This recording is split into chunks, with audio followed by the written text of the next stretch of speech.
Wataka kuvuka mwaka vizuri. Chukua majani mawili ya miujiza, weka chini kwa mchanga, kwa ardhi. Alafu chukue mchanga katika mikono yako miwili. Ondoa viatu kwa miguu. Simama juu ya hiyo majani alafu na mchanga kwa mikono. Anza kutamka vile unavyotaka mwaka wa 2026 ikue kwako. Ni vizuri kufanya recipe hii na watayarishia mapema ndio muweze kujiandaa. Lakini hii ni ya kugeuza mwaka usiku ule wa manane. Usiku ule wa manane utakuwa ni wengi wanavukanga wakiruka mbele za Mungu, wakishout makanisani, vilabuni, katika kongamano mbalimbali watu wanashout viwanja mbalimbali. Hiyo ni masaa mzuri ya kugeuza. Chochote ambacho kilikufanyikia mwaka huu ambacho hungetaka kuona mwaka ujao, kizuie wakati unafanya matangazo haya.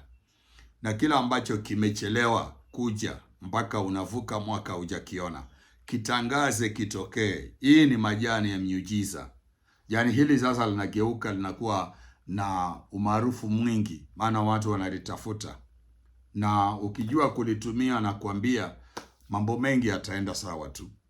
Mungu atakusaidia katika njia mbalimbali. Mambo yataenda sawa. Tangaza vile unavyotaka. Zuia ile vitu ambavyo ungetaka vivuke na mwaka. Fungua ile vitu ambavyo ungetaka vifunguliwe. Zungumuza vitokee. Ukimaliza kuzungumuza katika majani hayo, ule wakati wa kupindua mwaka ule saa 6 usiku. Watu wanapoingia kushauti, wewe usishauti. Chukua hii, badilisha maneno. Sema maneno yatakaolete mabadiliko maishani. Kuruka na kusema mwaka nini haitakusaidia. Miaka tunaona watu wanaruka mpaka wanahubiriwa, naambiwa this is your year. Huu ni mwaka wako, lakini ni mwaka wa majonzi, mwaka wa mazito, mwaka wa maumivu.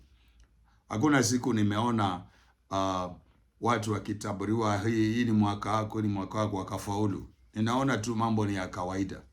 Hizo ni maongeo za kidini mazuri. Usipochukua hatua ya kufanya mambo fulani ili mwaka uwe wa faida kwako, haitakuwa, itabaki vile vile, hata itageuka kuwa mbaya sana. So Mungu akusaidie mwanangu. Unaweka juu, ukimaliza kutangaza, chukua haya majani yote mawili na ile mchanga yote mwili, kata vipande 7 vya hii majani, tupa kwa maji yako ya kuoga, nenda kaoge.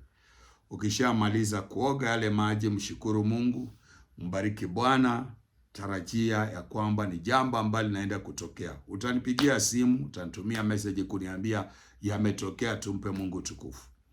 Ni njia ya rahisi sana ambayo nimekupatia, haihitaji kulipia hela. Kubadilisha mambo yako, angalau kuona unavuka mwaka na mambo mapya yatokee.